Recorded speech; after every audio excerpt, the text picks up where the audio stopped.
So listen, today I'm interviewing the gentleman on the screen here. His name is Desmond Clark. He went from being an NFL star to starting and growing $1 million plus freight brokerage. So Desmond, welcome to the show.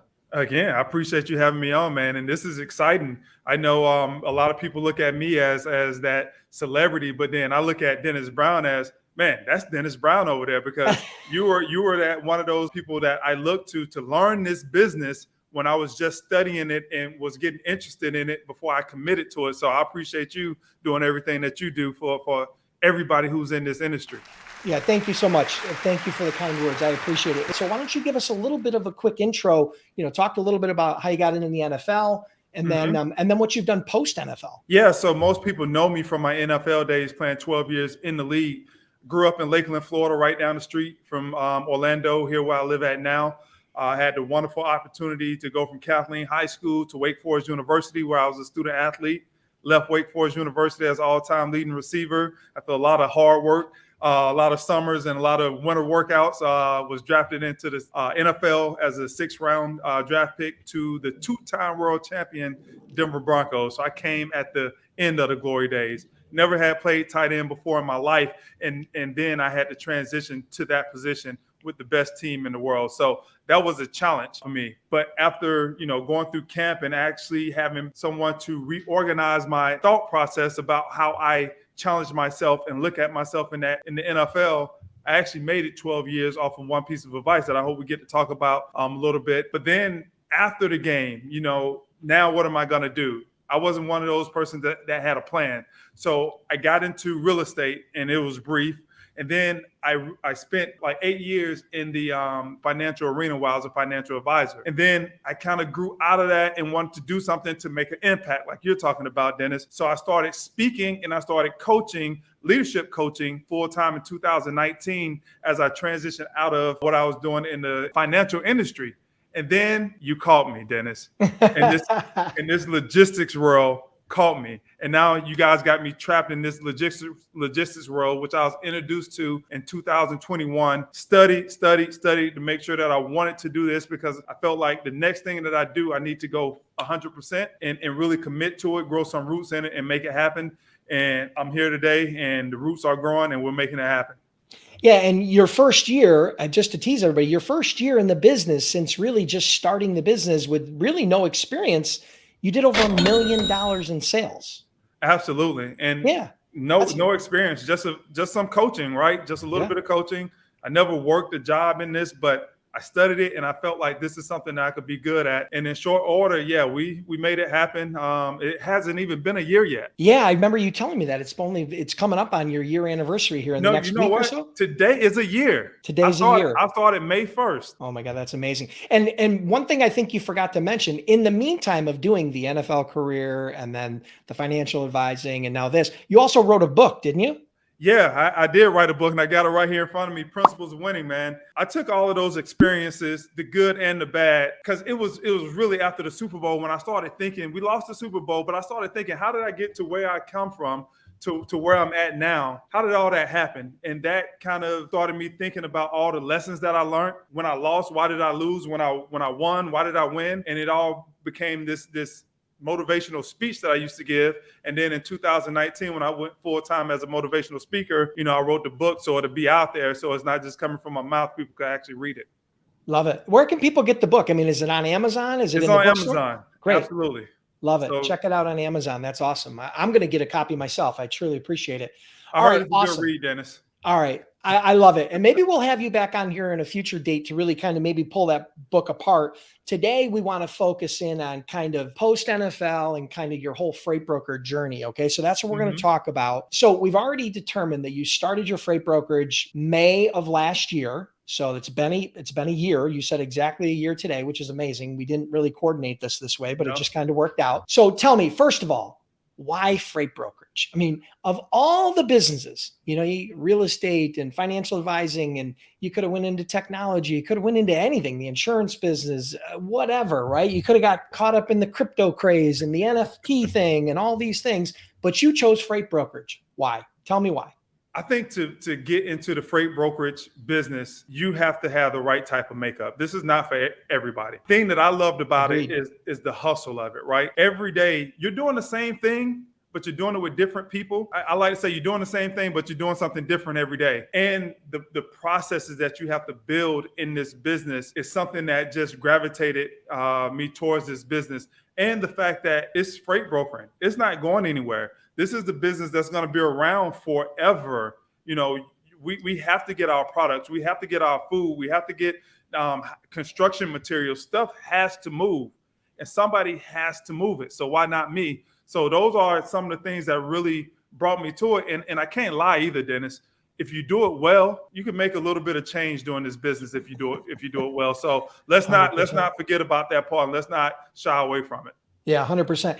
I like to tell people, you know, there's two ways you can start a business. There's two different types of businesses. You can dig for gold or you can sell the shovels.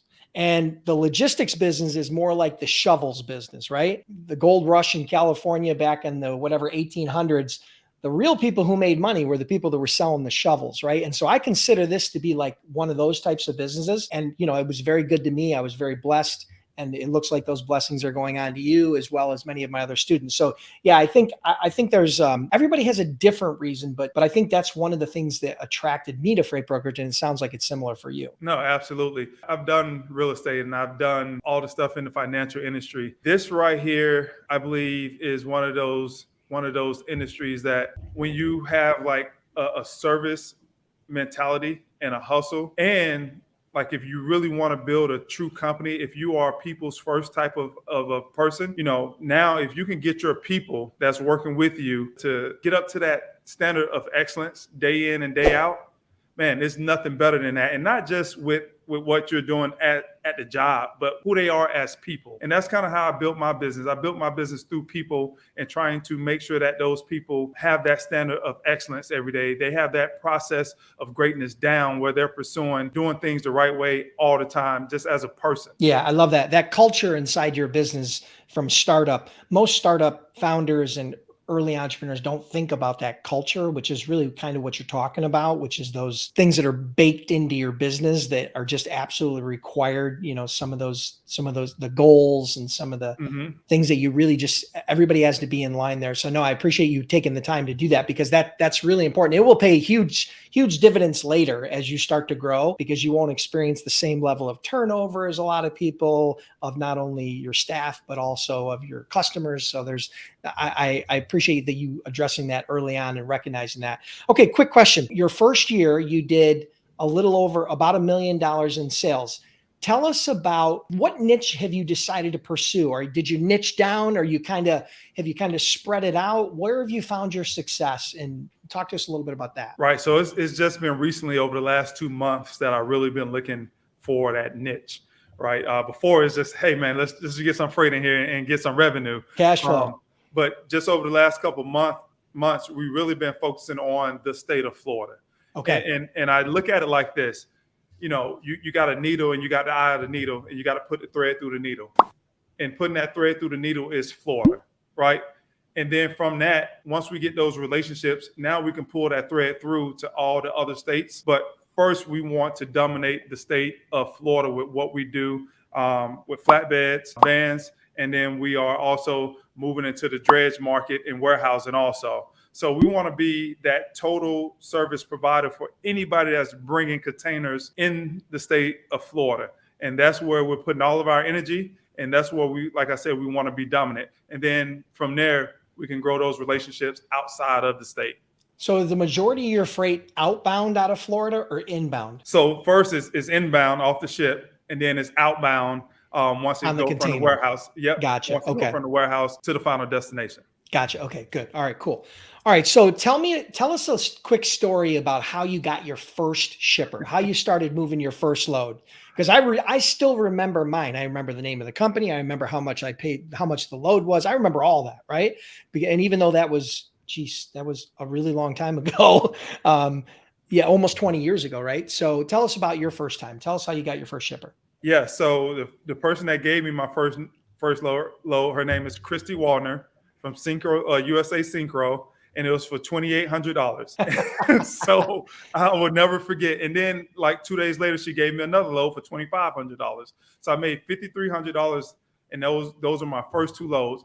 But it was nerve wracking because I was going for like 3-4 weeks then of just calling, getting hung up on, not knowing what the heck I'm talking about either. Right. And just trying to figure it out, and then just studying. Okay, well, I got hung up on when I said that, so maybe I should go a different direction. And when I finally got Christy on the call, and she was like, "Oh, this is perfect timing.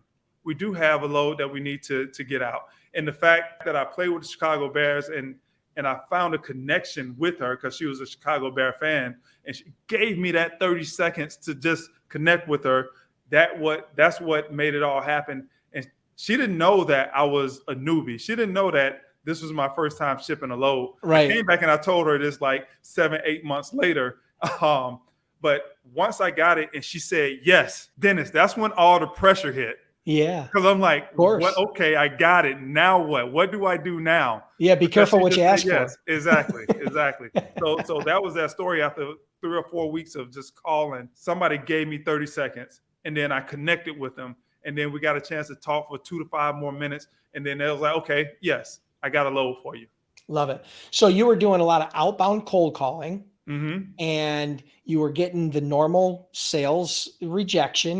People are just hanging up on you and or not giving you a whole lot of time, and you felt rushed and you weren't quite sure. But what I like about what you said was you were methodical about noting in your mind, or maybe even jotting it down, what was working and what wasn't. And then you were making adjustments. Just like in football, right? I mean, just like in football, you're playing up against a guy and he's crushing you, and you notice something, you got to make adjustments, right? So you made those adjustments, you got on this conversation. And then the other part of what I really love about what you said was you didn't say, "Hey, I'm going to save you a whole bunch of money," or, "Hey, I'm the greatest freight broker in the world." You found something you had in common with them, which was football, right? She's a Chicago Bears fan. You were a Chicago Bear. I mean, how much better can you get than that?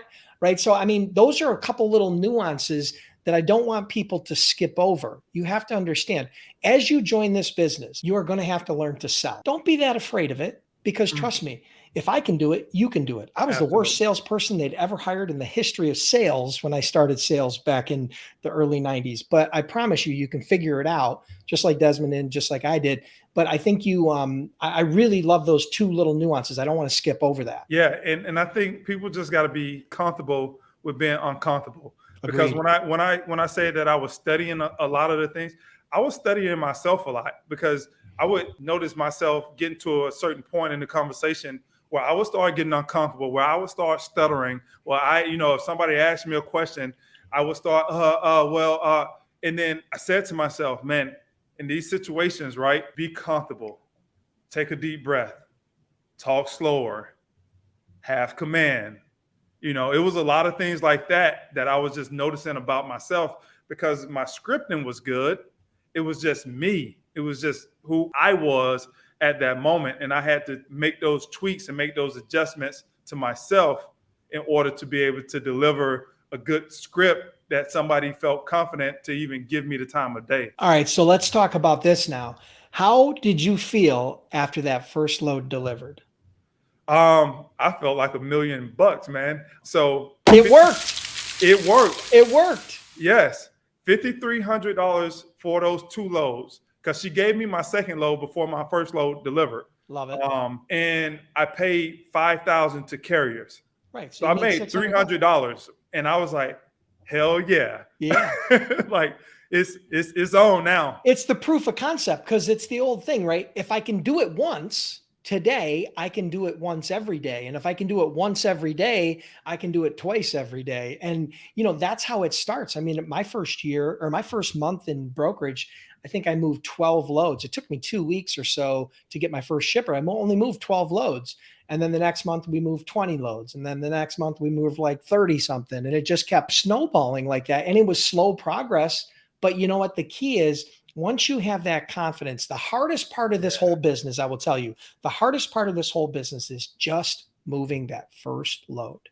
Yeah. Once you get past that, you're going to stand taller. You're going to speak with more confidence. Everything's going to feel better once you get past that first load. I just got chills because I still remember, coming from somebody who never was a truck driver, never had any of that experience. When I got my first load, man, after it delivered, I didn't say anything till it delivered. But once it delivered, man, I was excited. I was ready. Were you on pins and needles the whole time? Oh yes. I mean, like, did I do this right? Am I tracking it right? Did I put it in DAT the right way? Right. Did I get a good carrier? I mean, you're questioning everything until that thing actually delivers and they send back that POD. And I was like, you can breathe easy. Yeah, I love it. No, it's great. That's why one of the reasons why I love these interviews, because it kind of brings me back to those early days. And those early days, man, you can't replace the feeling of having that sort of momentum and growth and the things that you're going through.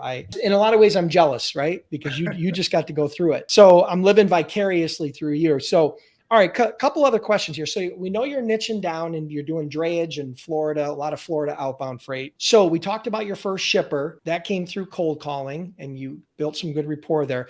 Let's talk about this. I mean, along the way, this is one of the things that people really struggle with, right? They're afraid to make mistakes. They're afraid to fail. They're afraid to do something wrong, right?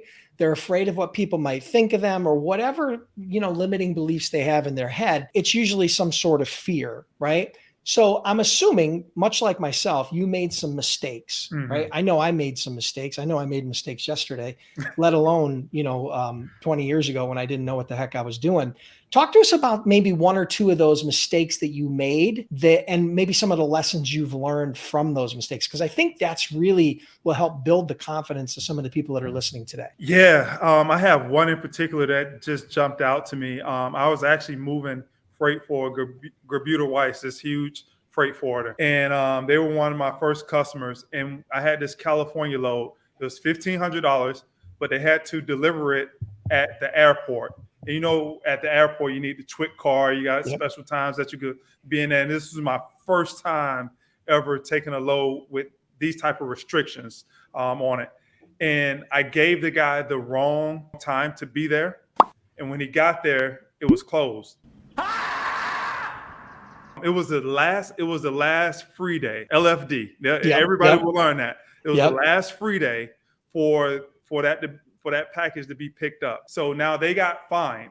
And when they told me that they got fined, I mean, I could have peed on my leg because I didn't understand what all that meant. Right. But from that $1,500 payoff that I got, I think I paid the truck driver like $1,400 because I was just trying to get it covered. Right. And then they had to pay an extra $600 and something odd dollars that now I had to pay back to them. So now I'm in the red like $600. And I could have cried at it because this was like in between 10 and 15 loads. Yep. It was just because I didn't understand what I was doing and I didn't communicate it properly to that truck driver. But you know what?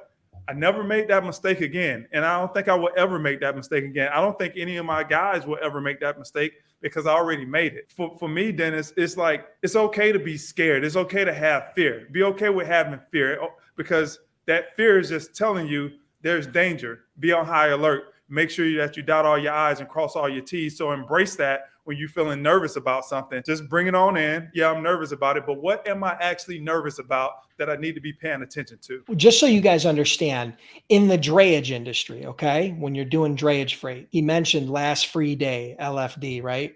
Their shippers can be fined and have additional charges if the provider doesn't pick up and also doesn't deliver on time, right? So there's some deadlines there that can cost you extra money. Now that's a nuance that's very specific to the drayage industry. Now, if you're just moving van loads or flatbed loads or reefer loads, typically those things don't exist, right? You've got a lot more flexibility in picking up and delivering depending upon what your shipper's requirements are. But if you deliver something an hour or two or a day late, yeah, it's not good and it's a service failure. But at the end of the day, you're not going to get dinged, a $500 or $600 fine because of that. So that's a nuance to drayage. It's a hard lesson to learn. It's something that Desmond learned, and it's something that everybody in that industry, I don't know one person took the drayage niche and went forward with it that didn't run into that sometime early in their career. And then they learn from it. And then from there, they make sure they dot their I's, cross their T's. They make sure that they're really ahead of the game so that they don't run into that. And you know what? Here's the reality. Here's the funny part. The reality is, even though that happened to Desmond and he lost $500, I can almost guarantee you, and I've never had the conversation with him about this before, because he made sure that, number one, it did finally get delivered, and number two, he did pay them back that fine money.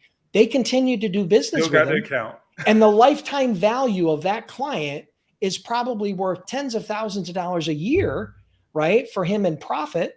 And so that small fine still was a great cost of doing business. It's a learning lesson. But at the end of the day, the lifetime value of that shipper is worth more than the results of any one load. So he did what he had to do to make sure that that customer was happy at the end of the day. And, and he went on from there. Can I interject something Sure. else to that?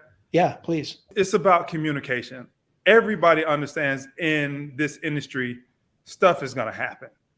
Just Friday, I had a truck that got into an accident. We couldn't deliver on time. But if you communicate and you just be honest with people, they get it.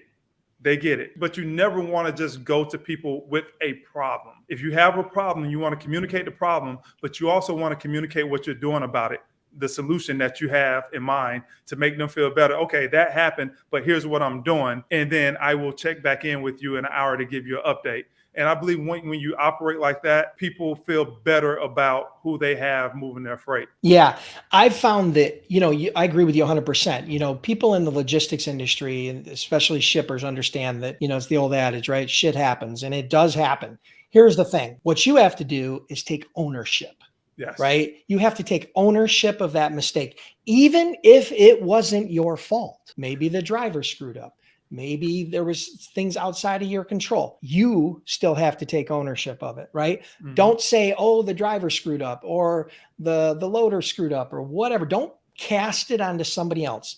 Once you take ownership of it, typically shippers are going to stop screaming at that point and they're going to start focusing on the relationship. But when you start pushing it to other people, all of a sudden, now they think you're BSing them. They think you're lying. You lose trust. They lose faith in you. And then even after you deliver that load, they may not give you another one because you've lost trust. Most people, I talk about this a lot. Most people think the number one objection in this business is price. It's not. The number one objection in this business is trust. Because I don't care how cheap you are. If they don't trust you, they're not going to give it to you. So you don't want to break that trust. Okay. So anything else you want to add on that, Desmond? Yeah, man. Trust is in that book that I showed you, The Principles of Winning. Yeah. The number one principle is all you have is your name and your word. And that's about building trust with people. And if you can do that, people can look over the inevitable mistakes or mishaps, as long as that they trust that you got their best interest in mind. So build your name, build your word. That means basically build your brand on things that are real that people can trust in. Love it. Perfect. So tell us, so you're starting to hire people now. You got a little bit of a team. I want to pivot into a little bit about the current business and what you see maybe, in the next year or two, what your goals are there. And then we'll probably jump into some Q&A after that. Okay, yeah. So I have a team of 5 people now. We have a carrier rep. We have 2 salespeople that we're developing now, and also we have our customer rep. We just deal with the customers. So I'm really excited about where we're at. So you're about to scale. You're trying to ramp up here. Yeah. Especially with the sales side of everything, because when I came into it, I didn't have a focus on just having someone out there selling. So now, hey, we have 2 people that's all they're doing is selling.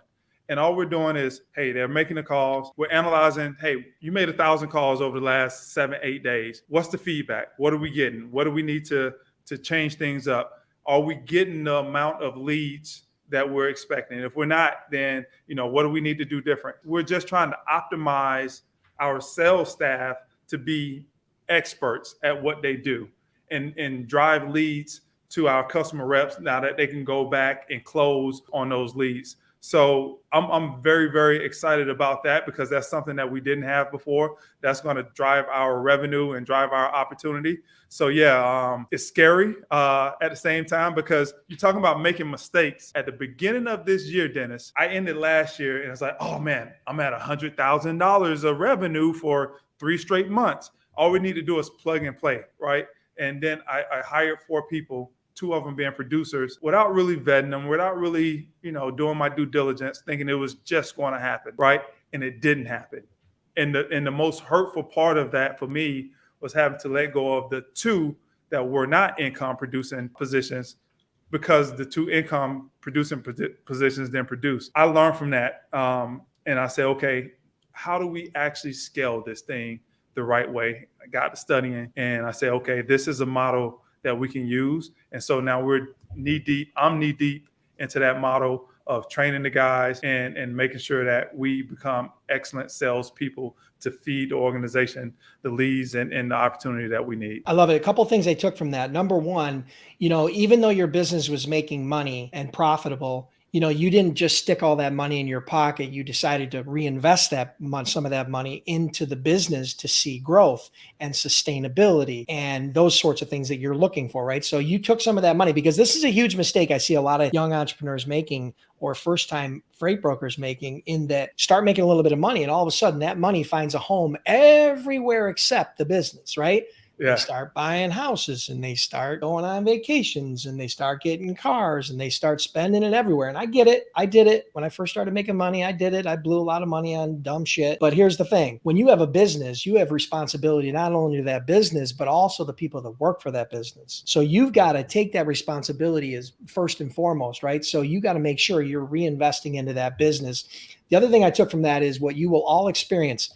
Hiring doesn't come natural. I was terrible at hiring when I first started. I thought I knew what I was doing, and I made all those mistakes, and turnover can be very expensive. Very. So very expensive, because it's not only what you're paying them, it's to replace them and the lost revenue in the meantime, right? So there's opportunity costs there. So, learning how to hire, this is why a lot of freight brokers will stop at about $1 million in sales, because they can never, ever successfully pull off the hiring. But here's the cool part. Once you learn how to hire, onboard, and train some of your first employees, to go from $1 million to $5 million can happen that fast, right? It can happen that fast. Once you bring on your first few successful employees, it can happen real quick. So I know you're in the middle of that now and you're going through those lessons, and it sounds like you've overcome some of those hurdles. So I'm excited for you. Hey, listen, is there anything else you want to add before we jump into some Q&A? Yeah. And I know you have a ton of people out there that's just getting into it or that want to get into it. Even though you don't maybe have all the know-how, have confidence. Have confidence. Even when you make the mistakes, never lose that confidence, because once you lose that confidence, that's when it's going to hurt the most. Even with the mistakes, know that you're good enough. Know that you have the ability to study. You have the ability to make form relationships to get it done. And if you didn't, you wouldn't even pursue this. Keep your confidence high. Make sure that you're listening to stuff that's going to feed your brain and feed your emotions, to keep yourself uplifted every day, because there are some hard days in this industry. Let's not mistake it. But there are some really, really good days also. Hey, listen, I know you do some things online, particularly on LinkedIn. Let everybody know how they can connect with you on LinkedIn. And I think you do a Motivational Monday, don't you? I do. Every Monday I do what's called Motivational Monday. It's one of those things I understand that I need good stuff. So I like to talk good stuff. So every Monday, 10:30 Eastern time, me and my partner, we get on there for about 10 or 15 minutes and just give somebody that shot of energy, just to get them going for the week, just to start the week off right on a high note. And hopefully that can push you all the way through that week. And my name is Desmond Clark, and you can find me right there on LinkedIn. Yeah, let's search on LinkedIn, Desmond Clark. I'm sure NFL, and he's going to come right to the top of because he's got that in his title. So awesome. Listen, thank you everybody for joining me. Truly appreciate it. And Desmond, thank you so much for being here. Listen, if you're curious about becoming a freight broker or a freight agent, and you're sick and tired of trying to scrap all the pieces together on YouTube and TikTok and Instagram and Google, and you're looking for a system, something that you can walk through A to Z, check out freightbrokerbootcamp.com. I've trained over 10,000 students. I've started my brokerage back in 2003, did over $200 million in sales as a freight broker, and we offer a 60-day, 100% unconditional money-back guarantee. Nobody else does that. So try it for 60 days. If you're not happy, send us an email. We'll send 100% of your money back. So appreciate you guys being here. Make sure you subscribe on YouTube.